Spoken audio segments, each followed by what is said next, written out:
أعوذ بالله من شرور أنفسنا ومن سيئات أعمالنا من يهده الله فلا مضل له ومن يضلل فلا هادي له أشهد أن لا إله إلا الله وحده لا شريك له وأشهد أن محمدا عبده ورسوله أرسله بالهدى ودين الحق ليظهره على الدين كله وكفى بالله شهيدا أما بعد فإن أحسن الكلام كلام الله وخير الهدي هدي محمد صلى الله عليه وسلم وشر الأمور محدثاتها وكل محدثة بدعة وكل بدعة ضلالة وكل ضلالة في النار. أعوذ بالله من الشيطان الرجيم. يا أيها الذين آمنوا اتقوا الله حق تقاته ولا تموتن إلا وأنتم مسلمون. بسم الله الرحمن الرحيم.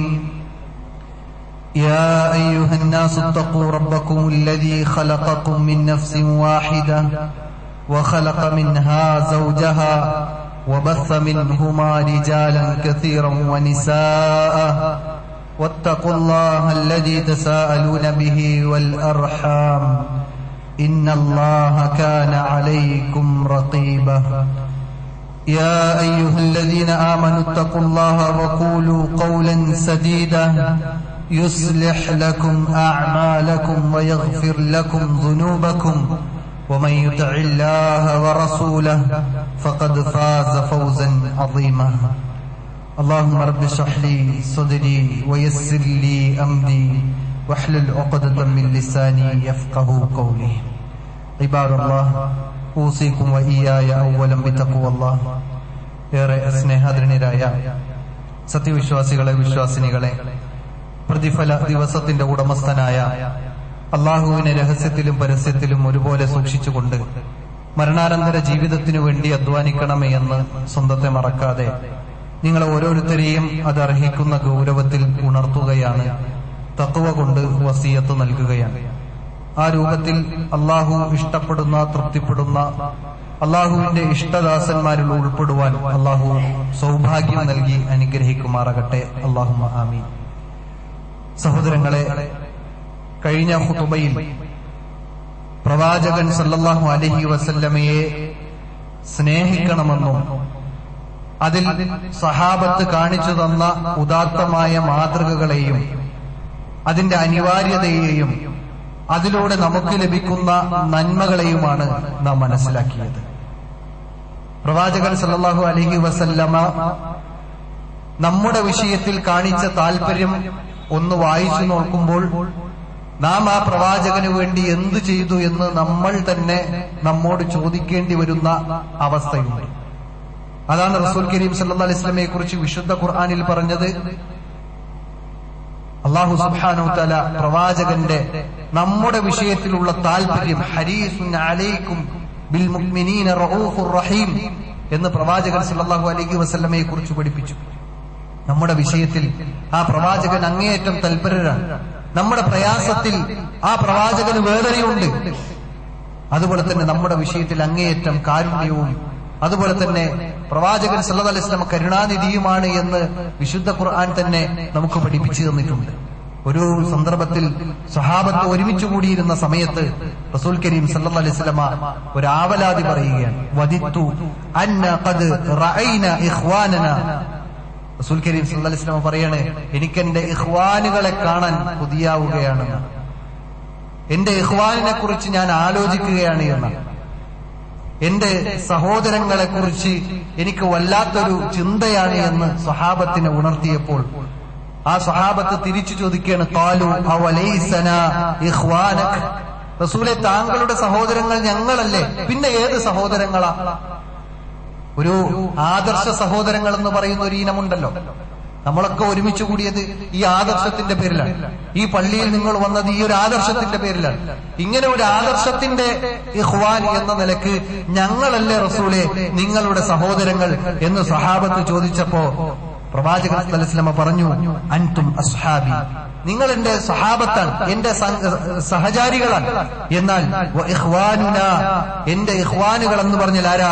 അല്ലദീ ലം യറൗന, നമ്മളെ കാണാത്ത എന്നാൽ നമ്മുടെ വിഷയത്തിൽ വിശ്വാസമുള്ളവരാണ്. ലം യഅ്തു ബഅദഹു, നമുക്ക് ശേഷം വന്ന, അതായത് പ്രവാചകന്റെ വഫാത്തിന് ശേഷം ആ പ്രവാചകനെ വിശ്വസിച്ചുകൊണ്ട് ആ പ്രവാചകന്റെ മാതൃകയിൽ ജീവിച്ച ആളുകൾ, വിശ്വാസികൾ, അവരെയാണ് സഹോദരങ്ങൾ. അതായത് എന്നെയും നിങ്ങളെ കുറിച്ചാ പറഞ്ഞത്. എന്റെയും നിങ്ങളുടെയും വിഷയത്തിൽ ആദരവായ റസൂൽ കരീം സല്ലല്ലാഹു അലൈഹി വസല്ലം ആവലാതിയിലാണ്. ആ പ്രവാചകൻ സല്ലല്ലാഹു അലൈഹി വസല്ലം നമ്മളെ കാണാൻ വേണ്ടി കൊതിക്കുകയാണ്. നമ്മളെ ഒന്ന് കാണാൻ സഹാബത്ത് ചോദിക്കുകയാണ്, എങ്ങനെയാണ് റസൂലെ അവരെ ഇനി തിരിച്ചറിയുക? പ്രവാചകന്റെ വഫാത്തിന് ശേഷം എത്രയെത്ര മുനാഫിക്കുകൾ ഉണ്ടാകാം, എത്രയെത്ര കാഫിര്യങ്ങൾ ഉണ്ടാകാം, എത്രയെത്ര കപടവിശ്വാസികൾ ഉണ്ടാകാം. എന്നാൽ വിശ്വാസികളെ ഇവരിൽ നിന്ന് എങ്ങനെയാണ് റസൂലെ നിങ്ങൾ നിങ്ങളുടെ സഹോദരങ്ങളെ തിരിച്ചറിയുക എന്ന് ചോദിച്ചപ്പോ പ്രവാചകൻ പറഞ്ഞത് ആസാറുൽ വുദൂ എന്നാണ്. വുദൂവിന്റെ അടയാളം അവരിൽ ഉണ്ടാകുന്നതാണ്. വിശ്വാസികളാണോ പ്രവാചകൻ കാണിച്ചു തന്ന രൂപത്തിൽ വുദൂ എടുത്തുകൊണ്ട് അവൻ അവന്റെ നിസ്കാരങ്ങളെ പൂർത്തീകരിക്കുന്നു, ശുദ്ധിയോടുകൂടി നടക്കുന്നു, എങ്കിൽ അവരെ അവരുടെ ആസാറിന്റെ വുദൂവിന്റെ ആസാറ് കൊണ്ട് പ്രവാചകൻ തിരിച്ചറിയുമെന്ന് ആദരവായ റസൂൽ കരീം സല്ലല്ലാഹു അലൈഹി വസല്ലമ സ്വഹാബത്തിന് പഠിപ്പിച്ചു കൊടുക്കുമ്പോ, സഹോദരന്മാരെ, നമ്മുടെ വിഷയത്തിൽ ആ പ്രവാചകന് ഇത്ര കണ്ട് താല്പര്യനാണ് എങ്കിൽ ആ പ്രവാചകന്റെ വിഷയത്തിൽ നമ്മുടെ ബാധ്യതകൾ, ആ പ്രവാചകനോട് ചെയ്തു തീർക്കേണ്ട നമ്മുടെ ബാധ്യതകൾ നമ്മൾ ചെയ്യുന്നുണ്ടോ എന്നത് നമ്മൾ പരിശോധിക്കൽ അനിവാര്യമാണ്. അതിലേറ്റവും പ്രധാനം ഒന്നാമത്തത്, നമ്മുടെ ഖബറിൽ നമുക്ക് ഉത്തരം പറയണോ? നമ്മോട് മലക്കുകൾ ചോദിക്കുന്ന നമ്മളോടുള്ള ചോദ്യത്തിന് നമുക്ക് ഉത്തരം പറയണോ? അതിലൊന്നാമത് ശ്രദ്ധിക്കേണ്ടതും പ്രവാചകന്റെ വിഷയത്തിലുള്ള കാര്യമാണ്. എന്താണെന്നറിയണ്ടേ? പണ്ഡിതന്മാർ പറഞ്ഞു, അൽ ഈമാനു ബിഹി സ്വല്ലല്ലാഹു അലൈഹി വസല്ലം, പ്രവാചകനിലുള്ള വിശ്വാസമാണ്. പ്രവാചകനിലുള്ള വിശ്വാസം അത് ക്ലിയർ ആകണം. അള്ളാഹുവിനുള്ള വിശ്വാസം ക്ലിയർ ആകുന്നത് പോലെ പ്രവാചകനിലുള്ള വിശ്വാസവും ക്ലിയർ ആകണം. അങ്ങനെ ഒരു പ്രവാചകനെ അള്ളാഹു നിയോഗിച്ചിട്ടുണ്ട് എന്നും ആ പ്രവാചകൻ ലോകർക്ക് മുഴുവനായി കൊണ്ടുവന്ന പ്രവാചകനാണ് എന്നും ആ പ്രവാചകൻ സല്ലല്ലാഹു അലൈഹി വസല്ലമ നമ്മുടെ നേതാവാണ് എന്നും ഇങ്ങനെയുള്ള വിശ്വാസങ്ങൾ ക്ലിയർ ആകണം. ആ പ്രവാചകൻ പഠിപ്പിച്ച കാര്യങ്ങൾ അത് സത്യപ്പെടുത്തണം. ഇങ്ങനെയുള്ള വിഷയത്തിൽ പ്രവാചകൻ സല്ലല്ലാഹു അലൈഹി വസല്ലമയുടെ വിഷയത്തിൽ പൂർണ്ണമായ ഈമാൻ ഉൾക്കൊണ്ടാൽ മാത്രമാണ് നമുക്ക് വിജയിക്കാൻ സാധിക്കുകയുള്ളൂ. എനിക്ക് പ്രവാചകനൊന്നും വേണ്ട, അല്ലാഹ് മതി, ഖുർആൻ മതി, ഹദീസൊന്നും വേണ്ട എന്ന് പറഞ്ഞ് ചില ആളുകൾ ഇവിടുന്ന് പോകുന്നുണ്ടല്ലോ. എന്നാൽ അവരുടെ വിശ്വാസം പൂർണ്ണമല്ല എന്നാണ്, അവർക്ക് പരലോകത്ത് രക്ഷപ്പെടാൻ സാധ്യമല്ല എന്നാണ് വിശുദ്ധ ഖുർആനിൽ ആവർത്തിച്ച് അല്ലാഹു ഓർമ്മപ്പെടുത്തുന്നു. യാ അയ്യുഹല്ലദീന ആമനു തഖുല്ലാഹ വആമിനു ബിറസൂലിഹി. അല്ലാഹ് പറയാണ്, അല്ലാഹുവിനെ സൂക്ഷിക്കൂ എന്ന് പറഞ്ഞ് ഇത്തഖുല്ലാ എന്ന് പറഞ്ഞതിന് ശേഷം ഉടനെ പറഞ്ഞതാണ് വആമിനു ബിറസൂലിഹി, നിങ്ങൾ നിങ്ങളുടെ അവന്റെ പ്രവാചകനെയും നിങ്ങൾ വിശ്വസിച്ചുകൊള്ളൂ എന്ന് അല്ലാഹു സുബ്ഹാനഹു വതആല കൽപ്പിച്ചു. തീർന്നില്ല, വീണ്ടും കാണാൻ സാധിക്കും ഫആമിനു ബില്ലാഹി വറസൂലിഹി വന്നൂരില്ലദീ അൻസൽനാ. അല്ലാഹു സുബ്ഹാനഹു വതആല പറയാണ്, നിങ്ങൾ അല്ലാഹുവിൽ വിശ്വസിക്കണം, അള്ളാഹുവിന്റെ റസൂലിൽ വിശ്വസിക്കണം, അള്ളാഹു ഇറക്കിയ വേദഗ്രന്ഥത്തിൽ നിങ്ങൾ വിശ്വസിക്കണം എന്ന് അള്ളാഹു കൽപ്പിക്കുകയാണ്. ആ കൽപ്പന നിറവേറ്റുന്നിടത്തു മാത്രമാണ് നമുക്ക് വിജയം കൈവരിക്കാൻ സാധിക്കുകയുള്ളൂ. സൂറത്തുൽ അഅറാഫിൽ 158-ാമത്തെ ആയത്തിൽ വീണ്ടും അല്ലാഹു പറഞ്ഞു, ഫആമിനു ബില്ലാഹി വറസൂലിഹി നബിയിൽ ഉമ്മിയിൽ ലദീന യുഅ്മിനൂന ബില്ലാഹി വകലിമാതിഹി വത്തബിഊഹു ലഅല്ലകും തഹ്തദൂൻ. അല്ലാഹു പറയാണ്, നിങ്ങൾ അള്ളാഹുവിൽ വിശ്വസിക്കണം, നബിയിൽ വിശ്വസിക്കണം, ആ നബിയെ ഉൾക്കൊണ്ടുകൊണ്ട് ജീവിക്കണം, അതുപോലെ തന്നെ ആ പ്രവാചകനെ പിൻപറ്റിക്കൊണ്ടായിരിക്കണം നിങ്ങളുടെ ജീവിതമെന്ന് വിശുദ്ധ ഖുർആനിലൂടെ പഠിപ്പിച്ചു. ഒരു ഹദീസ്, ജിബ്രീൽ എന്ന് പറയുന്ന സുദീർഘമായ ഹദീസ് നമുക്ക് കാണാൻ സാധിക്കും. സഹാബത്ത് ഇരുന്നപ്പോ മനുഷ്യരൂപത്തിൽ വന്നുകൊണ്ട് ജിബ്രീൽ അലൈഹിസ്സലാം പ്രവാചകനോട് ഒട്ടിയിരുന്നു, ചേർന്നിരുന്നിട്ട് ഓരോ ചോദ്യങ്ങൾ ചോദിച്ചു. എന്താണ് ഈമാൻ, എന്താണ് ഇഹ്സാൻ, എന്താണ് ഇസ്ലാം എന്നൊക്കെ ചോദിച്ചപ്പോൾ, അവിടെ ഈമാൻ കാര്യങ്ങൾ പഠിപ്പിച്ചപ്പോ, അതായത് വിശ്വാസ കാര്യങ്ങൾ ചോദിച്ചപ്പോ പ്രവാചകൻ സല്ലല്ലാഹു അലൈഹി വസല്ലം തിരിച്ചു മറുപടി പറഞ്ഞതിൽ അതിലേറ്റവും പ്രധാനപ്പെട്ട കാര്യം അൽ ഈമാനു ബിർറുസുൽ, പ്രവാചകനിലുള്ള വിശ്വാസമാണ്. ആ വിശ്വാസം ക്ലിയർ ആകാതെ ഒരാൾക്കും പരലോകത്ത് രക്ഷപ്പെടാൻ സാധിക്കില്ല. ഒരാൾക്ക് ഖബറിൽ ഉത്തരം പറയാൻ കഴിയില്ല. കാരണം ഖബറിൽ ചോദിക്കുന്ന ചോദ്യത്തിൽ ഒരു മനുഷ്യന്റെ രൂപം, അതിന്റെ പിക്ചർ ഇങ്ങനെ കാണിക്കും. ആരാണ് ഈ മനുഷ്യനെന്ന് ചോദിക്കും. അത് പ്രവാചകൻ സല്ലല്ലാഹു അലൈഹി വസല്ലമയുടെ രൂപമായിരിക്കും. അവിടെ ഇതെന്റെ പ്രവാചകനാണെന്ന് പറയണമെങ്കിൽ ആ പ്രവാചകനെ കുറിച്ച് പഠിക്കണം. ആ പ്രവാചകനിൽ ശരിയായ വിശ്വാസം ഉണ്ടാകണം. ആ പ്രവാചകന്റെ ജീവിത ശൈലി നമ്മുടെ ജീവിതത്തിൽ ഉണ്ടാകണം. അങ്ങനെ ഉണ്ടെങ്കിൽ മാത്രമേ, വിശ്വാസം ക്ലിയർ ആയാൽ മാത്രമേ ഖബറിൽ പോലും, മരണാനന്തരം തുടങ്ങുന്ന നമ്മുടെ ഖബർ ജീവിതത്തിന്റെ തുടക്കത്തിൽ പോലും ഉത്തരം ചെയ്യാൻ സാധിക്കണമെങ്കിൽ ആ പ്രവാചകനുള്ള വിശ്വാസം ക്ലിയർ ആകണമെന്നുള്ളതാണ്. അതാണ് നമ്മുടെ ഒന്നാമത്തെ ബാധ്യത. രണ്ടാമത്തെ എന്തെന്നറിയോ? മുഹബ്ബത്തുഹു സല്ലല്ലാഹു അലൈഹി വസല്ലം. പ്രവാചകൻ സല്ലല്ലാഹു അലൈഹി വസല്ലമയെ അങ്ങേയറ്റം സ്നേഹിക്കണം.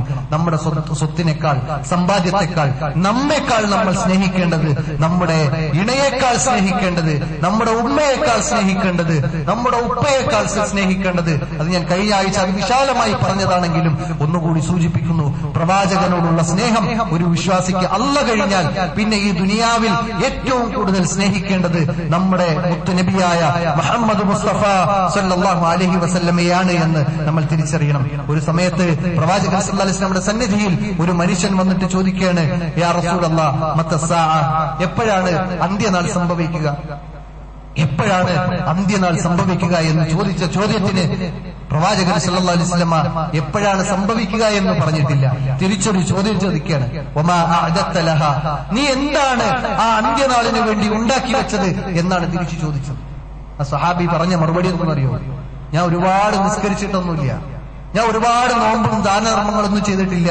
ചെയ്യാൻ കഴിയുന്നതൊക്കെ ചെയ്തു, നിസ്കരിക്കേണ്ട വാജിബായ കർമ്മങ്ങളൊക്കെ ചെയ്തു, അതുപോലെ തന്നെ നോമ്പൊക്കെ വീട്ടി, അല്ലാതെ കുറെ പുണ്യങ്ങൾ അങ്ങനെ കുറെ ചെയ്തു എന്ന് പറയാൻ എന്റെ അടുത്ത് കൂടുതലായിട്ടൊന്നുമില്ല. പക്ഷെ എനിക്കുള്ളത് എന്താ? വലാകിന്നി ഉഹിബ്ബുല്ലാഹ വറസൂലഹു, ഞാൻ എന്റെ അള്ളാഹുവിനെയും എന്റെ റസൂലിനെയും ഞാൻ ഇഷ്ടപ്പെടുന്നു. അതെനിക്ക് പറയാൻ കഴിയും, അതെന്റെ ജീവിതത്തിൽ എനിക്ക് കാണിച്ചു കൊടുക്കാൻ കഴിയും എന്ന് പ്രവാചകൻ സല്ലല്ലാഹു അലൈഹി വസല്ലം എടുത്ത് പറഞ്ഞു കൊടുത്തപ്പോൾ പ്രവാചകൻ പറഞ്ഞത്, ഫഅൻത മഅമൻ അഹ്ബബ്ത, നീ ആരെയാണോ ഇഷ്ടപ്പെട്ടത് അവരുടെ കൂടെയായിരിക്കും നാളെ പരലോകത്ത് നിന്നാണ്. അന്ത്യനാളിനെ കുറിച്ച് നമ്മൾ വേവലാതിപ്പെടേണ്ട ആവശ്യമില്ല. അന്ത്യനാൾ എപ്പോഴാണെന്ന് പറഞ്ഞ് ചികഞ്ഞന്വേഷിക്കേണ്ട ആവശ്യമില്ല. പക്ഷേ ആ അന്ത്യനാളിനപ്പുറം നമുക്ക് വരാനിരിക്കുന്ന ജീവിതത്തിനു വേണ്ടി നാം എന്ത് സമ്പാദിച്ചു എന്നതാണ് പ്രസക്തമായ ചോദ്യം. ആ ചോദ്യമായിരുന്നു പ്രവാചകൻ ചോദിച്ചത്. ആ ചോദ്യത്തിന്റെ ഉത്തരം ക്ലിയർ ആയിരുന്നു, ഞാൻ എന്റെ അള്ളാഹുവിനെയും റസൂലിനെയും ഇഷ്ടപ്പെടുന്നു. എങ്കിൽ ആ ഇഷ്ടപ്പെടുന്നത് എങ്ങനെയാണ്? ആ ഇഷ്ടപ്പെടുന്നത് അള്ളാഹുവിനെയും റസൂലിനെയും അനുസരിച്ചുകൊണ്ടായിരിക്കണം ആ ഇഷ്ടം പ്രകടമാക്കേണ്ടത്. ആ ഇഷ്ടത്തിലൂടെ നമുക്ക് നാളെ പാരത്രിക ലോകത്ത് ആരെയാണോ ഇഷ്ടപ്പെട്ടത് അവരുടെ കൂടെ സഹവസിക്കാൻ സാധിക്കുമെന്ന് ആദരവായ റസൂൽ കരീം സല്ലല്ലാഹു അലൈഹി വസല്ലമ നമുക്ക് പഠിപ്പിച്ചു. അതുകൊണ്ട് ജീവിതത്തിൽ നാം നമ്മുടെ പ്രവാചകനെ ഇഷ്ടപ്പെടാൻ സാധിക്കേണ്ടതുണ്ട്, പരിശ്രമിക്കേണ്ടതുണ്ട്. മൂന്നാമത്തത് ത്വാഅത്തുഹു ഫീമാ അമറ, പ്രവാചകൻ പഠിപ്പിച്ച കാര്യങ്ങൾ എന്തുണ്ടോ, കൽപ്പിച്ച കാര്യങ്ങൾ എന്തുണ്ടോ അതെല്ലാം നമ്മുടെ ജീവിതത്തിൽ കൊണ്ടുവരാൻ നമുക്ക് സാധിക്കണം. അനുസരണം ഉണ്ടാകണം. പ്രവാചകൻ പറഞ്ഞതിന്റെ അപ്പുറം ഒരു തീരുമാനം നമുക്കുണ്ടാകാൻ പാടില്ല. പ്രവാചകൻ വരച്ച വരക്കപ്പുറം നമുക്ക് ചാടിക്കടക്കാൻ അനുവാദമില്ല. വിശുദ്ധ ഖുർആൻ അത് എടുത്തു പറഞ്ഞിട്ടുണ്ട്. മാത്രമല്ല വിശുദ്ധ ഖുർആനിൽ അള്ളാഹു കൽപ്പിച്ചിട്ടുണ്ട്, ഖുൽ അത്തിഉല്ലാഹ വറസൂൽ, പ്രവാചകനെ നിങ്ങൾ അനുസരിക്കണം, അള്ളാഹുവിനെയും അനുസരിക്കണം, പ്രവാചകനെയും അനുസരിക്കണം. ആ അനുസരണം അത് പൂർണ്ണമായിരിക്കണം, അത് നിരുപാധികമായിരിക്കണം. ഏതെങ്കിലും ഒരു വിഷയത്തിലല്ല, ഇന്ന വിഷയം എനിക്ക് ഉൾക്കൊള്ളാൻ കഴിയില്ല എന്ന് പറഞ്ഞ് മാറി നിൽക്കൽ പ്രവാചകന്റെ വിഷയത്തിലില്ല. സുന്നത്തായി പഠിപ്പിച്ച ഏതെങ്കിലും കാര്യങ്ങൾ ചിലപ്പോൾ ഒഴിവാക്കാൻ അനുവാദമുണ്ട് എന്നതല്ലാതെ വാജിബായി നിർബന്ധമായി പഠിപ്പിച്ച പ്രവാചകൻ കൽപ്പിച്ച കാര്യങ്ങളിൽ നിന്ന് വിട്ടുനിൽക്കുക എന്നത് ഒരു വിശ്വാസിക്ക് യോജിച്ചതല്ല, അവനത് ഭൂഷണവുമല്ല എന്ന് വിശുദ്ധ ഖുർആനും തിരുവചനങ്ങളും പഠിപ്പിച്ചു. നാലാമത്തത് ഇജ്തിനാബു മാ നഹാ അൻഹു വസജറ, പ്രവാചകൻ ചെയ്യരുതേ എന്ന് പറഞ്ഞ കാര്യങ്ങളിൽ നിന്ന് വിട്ടുനിൽക്കലും അതിൽ നിന്ന് മാറി നിൽക്കലും അതിൽ നിന്ന് ഒഴിവായി നിൽക്കലും നമുക്ക് ബാധ്യതയാണ്. അത് പ്രവാചകനോടുള്ള ബാധ്യതയാണ്. വിരോധിച്ചതിൽ നിന്ന് വിട്ടുനിൽക്കുക അത് പ്രധാനമാണ്. ചെയ്യാൻ കഴിയാത്ത കാര്യങ്ങൾ ചെയ്തില്ല എന്നതിന്റെ പേരിൽ അള്ളാഹു ഒരു പക്ഷേ പിടിക്കുകയില്ല. എന്നാൽ ചെയ്യരുതേ എന്ന് പറഞ്ഞ കാര്യങ്ങൾ ചെയ്യുമ്പോൾ വിഷയം ഗൗരവമാണ് എന്നതാണ് വിശുദ്ധ ഖുർആൻ നമുക്ക് പഠിപ്പിച്ചു തന്നത്. വമാ ആതാകുമുർ റസൂലു ഫഖുദൂഹു വമാ നഹാകും അൻഹു ഫൻതഹു. സൂറത്ത് ഹശ്റിന്റെ 7-ാമത്തെ വചനത്തിൽ അള്ളാഹു പറഞ്ഞു, പ്രവാചകൻ എന്താണോ നിങ്ങളോട് കൽപ്പിച്ചത്, നിങ്ങൾക്ക് പഠിപ്പിച്ചു തന്നത്, കൊണ്ടുവന്നിട്ടുള്ളത് അത് നിങ്ങൾ അനുസരിക്കണം. പ്രവാചകൻ സല്ലല്ലാഹു അലൈഹി വസല്ലമ എന്താണോ നിങ്ങളോട് വിരോധിച്ചത് അത് നിങ്ങൾ പൂർണ്ണമായി വെടിയുകയും ചെയ്യണം എന്ന് ആദരവായ റസൂൽ കരീം സല്ലല്ലാഹു അലൈഹി വസല്ലമയോടുള്ള ബാധ്യതയെക്കുറിച്ച് വിശുദ്ധ ഖുർആൻ നമുക്ക് പഠിപ്പിച്ചു നൽകുന്നുണ്ട്. ഒരു സന്ദർഭത്തിൽ പ്രവാചകൻ സല്ലല്ലാഹു അലൈഹി വസല്ലം ഒരു മനുഷ്യന്റെ കയ്യിൽ, ഒരു സഹാബിയുടെ കയ്യിൽ സ്വർണ്ണ മോതിരം കണ്ടു. ആ സ്വർണ്ണ മോതിരം കണ്ടപാടെ, സ്വർണം ധരിക്കുക എന്നത് പുരുഷന്മാർക്ക് ഹറാമാണെന്ന് പഠിപ്പിച്ച കാലഘട്ടത്തിൽ ഒരു സ്വഹാബി സ്വർണ്ണ മോതിരവും ധരിച്ചുകൊണ്ട് വന്നത് കണ്ടപ്പോ പ്രവാചകൻ അതിനെ ഊരി വലിച്ചെറിഞ്ഞു. നമ്മളാണെങ്കിലോ സ്വർണ്ണല്ലേ, വിലപിടിപ്പുള്ള സാധനല്ലേ എന്ന് പറഞ്ഞ് അതിനെ പതുക്കെ ഇനിയിപ്പോ ഇട്ടില്ലെങ്കിലും ധരിച്ചിട്ടില്ലെങ്കിലും ഒന്നെടുത്തു വെച്ച് സൂക്ഷിച്ചു വെച്ചാൽ പിന്നീടെങ്കിലും വിറ്റിട്ട് അതിന്റെ ക്യാഷ് നമുക്ക് കൈക്കലാക്കാമെന്ന് വിചാരിച്ച് നമ്മൾ എടുക്കും. എന്നാൽ ആ സ്വഹാബി എന്താ ചെയ്തെന്നറിയോ? ആ സ്വഹാബി പറഞ്ഞത്, എന്റെ പ്രവാചകൻ വലിച്ചെറിഞ്ഞത് എനിക്കിനി വേണ്ട. അങ്ങനെ നിലപാടെടുക്കാൻ, തീരുമാനമെടുക്കാൻ ആ സ്വഹാബത്തിന് കഴിഞ്ഞത് പ്രവാചകനുള്ള സ്നേഹവും ബാധ്യതയും തിരിച്ചറിഞ്ഞതുകൊണ്ടാണ്. അതുകൊണ്ട് പ്രവാചകൻ വേണ്ട എന്ന് പറഞ്ഞിടത്ത് നമുക്ക് നിൽക്കാൻ, വേണ്ട എന്ന് നമുക്ക് തീരുമാനിക്കാൻ നമുക്ക് സാധിക്കേണ്ടതുണ്ട് എന്നതാണ് നാം ഇവിടെ പ്രത്യേകം ഓർക്കേണ്ടത്.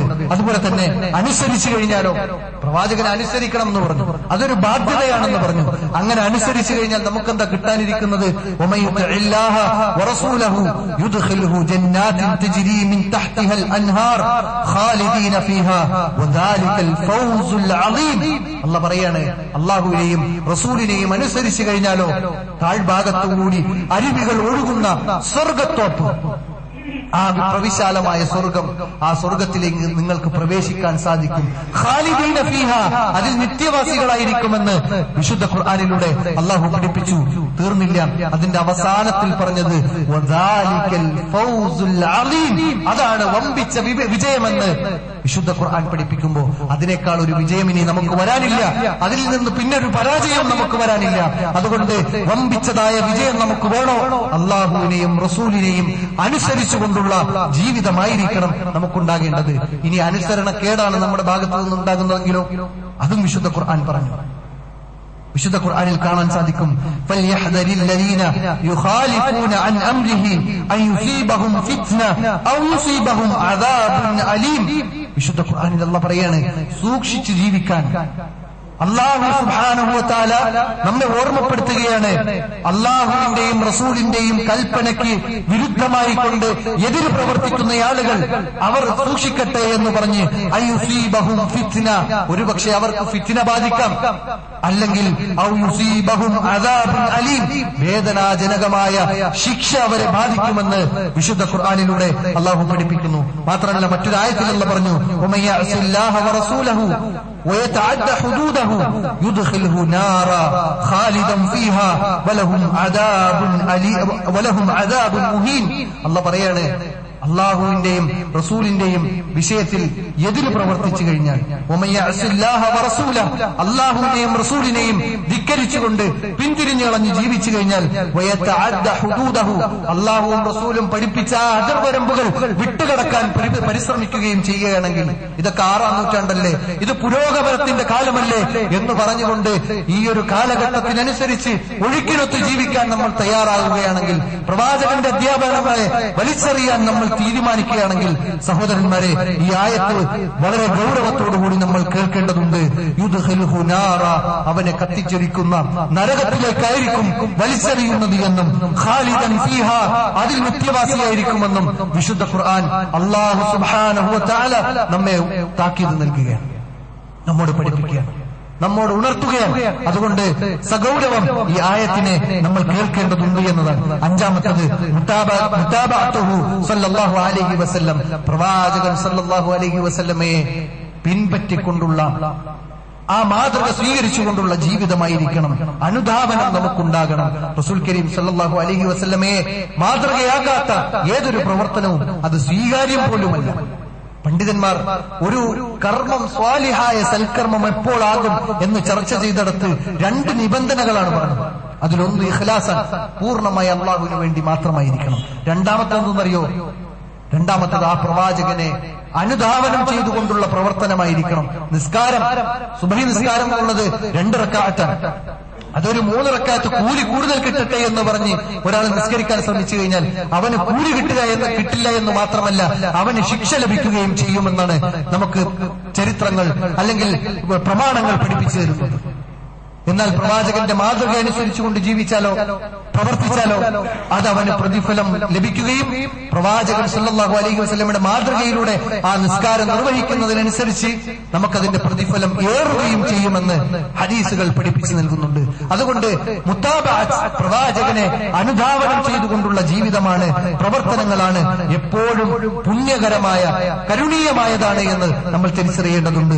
വത്തബിഊഹു ലഅല്ലകും തഹ്തദൂൻ. അല്ലാഹു പറയാണ്, നിങ്ങൾ ആ പ്രവാചകനെ പിൻപറ്റിക്കൊണ്ടായിരിക്കണം, അനുധാവനം ചെയ്തുകൊണ്ടായിരിക്കണം ജീവിക്കേണ്ടത്, എങ്കിൽ നിങ്ങൾക്ക് ഹിദായത്ത് ലഭിച്ചേക്കാം എന്ന് പ്രവാചകൻ സല്ലല്ലാഹു അലൈഹി വസല്ലമയോടുള്ള ബാധ്യതയെക്കുറിച്ച് നമ്മോട് പഠിപ്പിച്ചു നൽകുന്നുണ്ട്. അതുകൊണ്ട് പഠിപ്പിച്ചതെന്താണോ അത് നമ്മുടെ ജീവിതത്തിൽ പ്രാവർത്തികമാക്കാൻ, ആ രൂപത്തിൽ തന്നെ ചെയ്യാൻ നമ്മൾ പരിശ്രമിക്കണം. ഒരു സഹാബി 3 പ്രാവശ്യമാണ് ആവർത്തിച്ച് നിസ്കരിച്ചിട്ടുള്ളത്. ആ 3 പ്രാവശ്യവും മടങ്ങുമ്പോഴും പ്രവാചകൻ പഠിപ്പിച്ചു, നീ മടങ്ങ്, വീണ്ടും നിസ്കരിക്ക്, നീ നിസ്കരിച്ചിട്ടില്ല. ആരോടാ പറയുന്നത്? സ്വഹാബിയുടെ അടുത്ത്. നിസ്കരിച്ചിട്ട് തിരിച്ചു മടങ്ങുന്ന സ്വഹാബിയുടെ അടുത്ത് പറയാണ്, നീ തിരിച്ചു മടങ്ങി നിസ്കരിക്ക്, നീ നിസ്കരിച്ചിട്ടില്ല. 3 പ്രാവശ്യം ആവർത്തിച്ചപ്പോഴും റസൂൽ കരീം സല്ലല്ലാഹു അലൈഹി വസല്ലമയോട് തിരിച്ചു പറയാണ്, റസൂലെ, എനിക്ക് ഇങ്ങനെയൊക്കെ അറിയുള്ളൂ, എങ്ങനെയാണ് നിസ്കരിക്കേണ്ടതെന്ന് പഠിപ്പിച്ചു തരൂ എന്ന് പറഞ്ഞപ്പോ, സല്ലു കമാ റഅയ്തുമൂനി ഉസല്ലി, നിങ്ങൾ നിസ്കരിക്കുമ്പോൾ പോലും നിങ്ങൾ ഞാൻ എങ്ങനെയാണ് നിസ്കരിച്ചതെന്ന് പഠിച്ചിട്ട് കണ്ട് മനസ്സിലാക്കിയിട്ട് നിങ്ങൾ ഞാൻ നിസ്കരിച്ചതുപോലെ നിങ്ങൾ നിസ്കരിക്കൂ. ഇതൊരു നിസ്കാരത്തിന്റെ വിഷയത്തിൽ മാത്രമല്ല, നമ്മുടെ എല്ലാ കർമ്മങ്ങളുടെ വിഷയത്തിലും പ്രവാചകന്റെ മാതൃക അനുസരിച്ച് കൊണ്ടായിരിക്കണം നമ്മൾ ജീവിക്കേണ്ടത്. അതുപോലെ തന്നെ അനുകരണം ഉണ്ടാകണം. അനുകരിക്കാൻ ഏക അവകാശി ആരുണ്ടെന്ന് ചോദിച്ചാൽ അത് പ്രവാചകൻ മാത്രമാണ്. അനുകരിക്കപ്പെടേണ്ടവൻ ആര് എന്ന് ചോദിച്ചു കഴിഞ്ഞാൽ ഈ ലോകത്ത് പ്രവാചകൻ സല്ലല്ലാഹു അലൈഹി വസല്ലമ മാത്രമാണ് നമ്മുടെ മുമ്പിലുള്ളത്.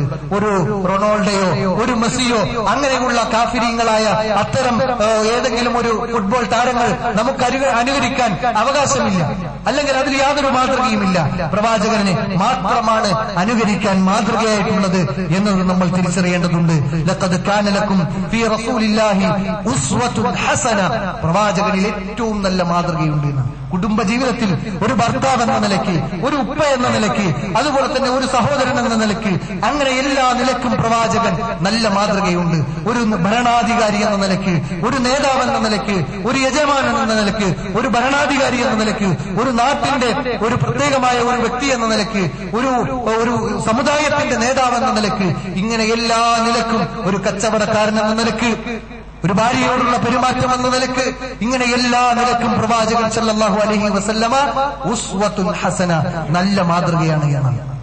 ആ പ്രവാചകനെ ജീവിതത്തിന്റെ Z മാർഗത്തിൽ, എല്ലാ മാർഗത്തിലും പ്രവാചകന്റെ മാതൃകയായി കൊണ്ടായിരിക്കണം നമ്മൾ നടക്കേണ്ടത്. അതുപോലെ തന്നെ ഇഹ്തിറാം ഉണ്ടാകണം, ആ പ്രവാചകനെ ആദരിക്കണം. വിശുദ്ധ ഖുർആനിൽ ഒരു ആയത്ത് അവതരിച്ചതിന് ശേഷം ഒരു സഹാബിയെ റസൂലുള്ളാഹി സ്വല്ലല്ലാഹു അലൈഹി വസല്ലമയുടെ മുന്നിൽ കണ്ടിട്ടില്ല. സാബിത്ത് ബിൻ ഖൈസ് എന്ന് പറയുന്ന സഹാബിയെ റസൂലുള്ളാഹി സ്വല്ലല്ലാഹു അലൈഹി വസല്ലമയുടെ മുന്നിൽ കണ്ടിട്ടില്ല. കുറെ നാൾ അന്വേഷിച്ചു. പിന്നെ സ്വഹാബത്തിന് അവരുടെ വീട്ടിലേക്ക് പറഞ്ഞയച്ചു. എന്താണ് പ്രവാചക സന്നിധിയിൽ വരാതിരിക്കാനുള്ള കാരണമെന്ത് എന്ന് അന്വേഷിക്കാൻ വേണ്ടി പോകുമ്പോ ഒരു ഒട്ടകത്തിന് പ്രയാസം ബാധിച്ച്, പനി ബാധിച്ച് ആ ഒട്ടകം തലകുനിച്ചിരിക്കുന്നത് പോലെ, അസുഖം ബാധിച്ചിരിക്കുന്ന ഒരു മനുഷ്യനെ പോലെ കരഞ്ഞ് വിഷമിച്ചിരിക്കുന്ന സാബിത്ത് ബിൻ ഖൈസിനെ കാണാൻ സാധിച്ചപ്പോ സഹാബത്ത് അന്വേഷിക്കാണ്, എന്തുകൊണ്ടാണ് താങ്കൾ ഇങ്ങനെ പ്രവാചകന്റെ സന്നിധിയിൽ നിന്ന് വിട്ടുനിൽക്കുന്നത്, എന്താണ് ഈ പ്രയാസത്തിന്റെ കാരണം എന്ന് അന്വേഷിക്കുമ്പോ വിശുദ്ധ ഖുർആനിന്റെ ഒരു ആയത്ത് ഓതി കൊടുക്കുകയാണ്. യാ അയ്യുഹല്ലദീന ആമനു ലാ തർഫഉ അസ്വാതകും ഫൗക സൗത്തിൻ നബി. ഈ ആയത്ത് കേട്ടതിന് ശേഷമാണ് പ്രവാചകന്റെ സന്നിധിയിൽ വരാത്തത് എന്നാണ്. എന്താ പറഞ്ഞത്? പ്രവാചകന്റെ സൗണ്ടിനേക്കാൾ, ശബ്ദത്തെക്കാൾ ഉയർന്ന ശബ്ദം ഒരാൾക്കും ഉണ്ടാകരുത്. അങ്ങനെ പ്രവാചകന്റെ ശബ്ദത്തെ ഉയർത്തുന്ന രൂപത്തിൽ, അല്ലെങ്കിൽ പ്രവാചകന്റെ ശബ്ദത്തെക്കാൾ കവച്ചു വെക്കുന്ന ഒരു ശബ്ദത്തിൽ ഒരാളും സംസാരിക്കാൻ പാടില്ല എന്നാണ് പ്രവാചകനുള്ള ഇഹ്തിറാം, അതായത് ആദരവിന്റെ വിഷയത്തിൽ അള്ളാഹു ഒരു ആയത്തിറക്കിയതാണ്. ഈ ആയത്ത് കേട്ടപാട് പിന്നെ സാബിത്ത് ബിൻ ഖൈസ് റളിയല്ലാഹു അൻഹു പ്രവാചകന്റെ സന്നിധിയിൽ വന്നിട്ടില്ല. കാരണം സാബിത്ത് റളിയല്ലാഹു അൻഹുവിന്റെ നോർമൽ ശബ്ദം തന്നെ പ്രവാചകന്റെ ശബ്ദത്തെക്കാൾ ഉയർന്ന ശബ്ദമാണ്. ഈ ആയത്ത് കേട്ടപാട് പിന്നെ ആ സ്വഹാബി വന്നിട്ടില്ല എന്നാണ്. എന്നിട്ട് അദ്ദേഹം പേടിച്ചതെന്നറിയോ? ഞാൻ നരകാവകാശിയായി പോകുമോ എന്നതായിരുന്നു അദ്ദേഹം പേടിച്ചത്. പ്രവാചകൻ ഇതറിഞ്ഞു. എന്നിട്ട് പ്രവാചകൻ പറഞ്ഞയച്ചു സഹാബത്തിനെ വീണ്ടും, ഇന്നക ലസ്തും മിൻ അഹ്ലിൽ നാർ, നിങ്ങൾ നരകാവകാശിയല്ല, മറിച്ച് അൻത അഹ്ലുൽ ജന്ന, താങ്കൾ സ്വർഗത്തിന്റെ അവകാശിയാണെന്ന് പറഞ്ഞ ആ സ്വഹാബിയെ പിന്നെ വീട്ടിൽ നിന്ന് വിളിച്ചു വരുത്തുകയാണ് ചെയ്തിട്ടുള്ളത്. സഹോദരങ്ങളെ, അറിയാതെ തന്നെ സ്വാഭാവികമായി ഉണ്ടാകുന്ന വിഷയത്തിൽ പോലും സഹാബത്ത് ഇത്ര കണ്ട് പ്രവാചകന്റെയോടുള്ള ബാധ്യതയിൽ ശ്രദ്ധ പുലർത്തിയിട്ടുണ്ടെങ്കിൽ, സഹോദരന്മാരെ, നാം ആ പ്രവാചകനെ അനുസരിക്കലും ആദരിക്കലും നമ്മുടെ ബാധ്യതയായി കൊണ്ട് തിരിച്ചറിയേണ്ടതുണ്ട്. എട്ടാമത്തത്, ആ പ്രവാചകൻ കൊണ്ടുവന്ന കാര്യങ്ങളെ, പഠിപ്പിച്ചു തന്ന കാര്യങ്ങളെ സത്യപ്പെടുത്തുകയും ചെയ്യണം. പ്രത്യേകിച്ച് ഗൈബിയായ അദൃശ്യമായ വിഷയങ്ങളിലുള്ള കാര്യങ്ങൾ നമ്മൾ സത്യപ്പെടുത്തണം. എന്തുകൊണ്ടാണ് അബൂബക്കർ റളിയല്ലാഹു അൻഹുവിന്റെ ലഖബ്, വിളിപ്പേര് അസ്സിദ്ദീഖ് എന്ന് വരാൻ കാരണം എന്താ? നമുക്കെല്ലാവർക്കും അറിയാം. പ്രവാചകൻ സല്ലല്ലാഹു അലൈഹി വസല്ലം ഒരു രാത്രി കൊണ്ട് ഇസ്രാ മിഅ്റാജ് യാത്ര ചെയ്ത് തിരിച്ചു മക്കയിലേക്ക് എത്തി. മക്കയിൽ നിന്ന് ബൈത്തുൽ മുഖദ്ദസിലേക്കും അവിടെ നിന്ന് ആകാശലോകത്തിലേക്കും സ്വർഗവും നരകവും എല്ലാം കണ്ട് തിരിച്ച് റസൂലുള്ളാഹി സ്വല്ലല്ലാഹു അലൈഹി വസല്ലം ഒറ്റ രാത്രി കൊണ്ട് പ്രവാചകന്റെ വീട്ടിലേക്ക് തിരിച്ചെത്തി എന്ന് പറയുന്നത് ഒരു സാമാന്യ ബുദ്ധിയുള്ള, നോർമലായി ചിന്തിക്കുന്ന ഒരാൾക്ക് ഉൾക്കൊള്ളാൻ കഴിയാത്ത കാര്യമാണ്. ഇത് മക്കയിലെ മുശ്രിക്കുകൾ അറിഞ്ഞു. മക്കയിലെ മുശ്രിക്കുകൾ വലിയ ആഘോഷമാക്കി. അതാ പ്രവാചകൻ ഇതാ വീണ്ടും ഭ്രാന്ത് പറഞ്ഞുകൊണ്ട് കിടക്കുന്നു. എങ്ങനെ ബൈത്തുൽ മുഖദ്ദസിലേക്ക് പോവുക? ഒരു ദിവസം കൊണ്ട് പോലും പോയി അങ്ങെത്തുകയില്ല, പിന്നെയല്ലേ ഒരു ദിവസം കൊണ്ട് അവിടെ പോയി തിരിച്ചു വന്നു എന്ന് പറയുന്നത് എന്ന് പറഞ്ഞ് കളിയാക്കാൻ തുടങ്ങി. അബൂബക്കർ റളിയല്ലാഹു അൻഹുവിനെ വഴിയിൽ വെച്ച് കണ്ടു. അബൂബക്കർ റളിയല്ലാഹു അൻഹുവിനോട് കളിയാക്കാൻ വേണ്ടിയിട്ട്, എടാ നിന്റെ ചങ്ങായി ഇങ്ങനെ പറയുന്നുണ്ടല്ലോ, നീ വിശ്വസിക്കുന്നുണ്ടോന്ന് ചോദിച്ചു. അബൂബക്കർ റളിയല്ലാഹു അൻഹു കേട്ടപാട് പറയാണ്, എന്റെ പ്രവാചകൻ അങ്ങനെ പറഞ്ഞിട്ടുണ്ടെങ്കിൽ ഞാൻ അതിൽ വിശ്വസിക്കുന്നു എന്ന് പറഞ്ഞു. അതിലാണ് അദ്ദേഹത്തിന് അസ്സിദ്ദീഖ് എന്ന് പേര് വരാൻ കാരണം. അപ്പോ നമ്മുടെ ബുദ്ധിക്ക് ഉൾക്കൊള്ളാൻ കഴിയാത്ത കാര്യമാണ് പ്രവാചകൻ പഠിപ്പിച്ചിട്ടുള്ളതെങ്കിൽ പോലും വമാ യൻതിഖു അനിൽ ഹവാ ഇൻ ഹുവ ഇല്ലാ വഹ്യു യൂഹാ, പ്രവാചകൻ സ്വന്തം ഇഷ്ടപ്രകാരം ഒന്നും പറയില്ല ദീനിന്റെ വിഷയത്തിൽ, വഹിയല്ലാതെ. ആ വഹി സത്യമാണ്, അത് അല്ലാഹുവിൽ നിന്നാണ്. ആ വഹി അടിസ്ഥാനത്തിൽ ഞാനത് വിശ്വസിക്കുകയാണ്. ഈ വിശ്വാസം നമുക്കുണ്ടാകണം. ഇങ്ങനെ സത്യപ്പെടുത്താൻ നമുക്ക് സാധിക്കണം. ഇപ്പൊ ചില ആളുകൾ സിറാത്ത് ഇല്ല എന്നും ഖബർ ശിക്ഷ ഇല്ല എന്നും അങ്ങനെ ഒരു വിചാരണ ഇല്ല എന്നും നരകമൊക്കെ നശിച്ചു പോകുമെന്നും അങ്ങനെയുള്ള ചില വികലമായ വിശ്വാസങ്ങൾ വെച്ചു പുലർത്തുന്ന ആളുകൾ നമ്മുടെ ഇടയിൽ തന്നെയുണ്ട്. സഹോദരന്മാരെ, ഖബർ ശിക്ഷയുണ്ട്, സിറാത്തുണ്ട്, വിചാരണയുണ്ട്, നമ്മുടെ നന്മകൾ തിന്മകൾ തൂക്കി നോക്കുന്ന തുലാസുണ്ട്, നാളെ സിറാത്ത് എന്ന പാലത്തിലൂടെ കടക്കാനുണ്ട്, സ്വർഗമുണ്ട്, നരകമുണ്ട്. ഇതെല്ലാം ഗൈബിയായ കാര്യങ്ങൾ. അതല്ലേ സൂറത്തുൽ ബഖറയിൽ നമുക്ക് അല്ലാഹു സുബ്ഹാനഹു വ തആല പറഞ്ഞത്, അല്ലദീന യുഅ്മിനൂന ബിൽ ഗൈബി, അദൃശ്യത്തിൽ വിശ്വസിക്കുന്നവരാണ് വിശ്വാസികൾ എന്ന് പറഞ്ഞത്. ആ അദൃശ്യത്തിൽ പ്രവാചകൻ പഠിപ്പിച്ചു തന്ന അദൃശ്യത്തിലും നമുക്ക് വിശ്വസിക്കാൻ നമ്മുടെ ബാധ്യതയായിക്കൊണ്ട്, പ്രവാചകനോടുള്ള ബാധ്യതയായിക്കൊണ്ട് വിശുദ്ധ ഖുർആൻ നമുക്ക് പഠിപ്പിച്ചു നൽകുന്നുണ്ട്. ഇങ്ങനെ ഈ രൂപത്തിൽ പ്രവാചകനോടുള്ള ബാധ്യതകൾ പൂർത്തീകരിക്കാൻ നമുക്ക് സാധിക്കേണ്ടതുണ്ട്. അല്ലാഹു അതിനുള്ള തൗഫീഖ് നൽകി അനുഗ്രഹിക്കുമാറാകട്ടെ.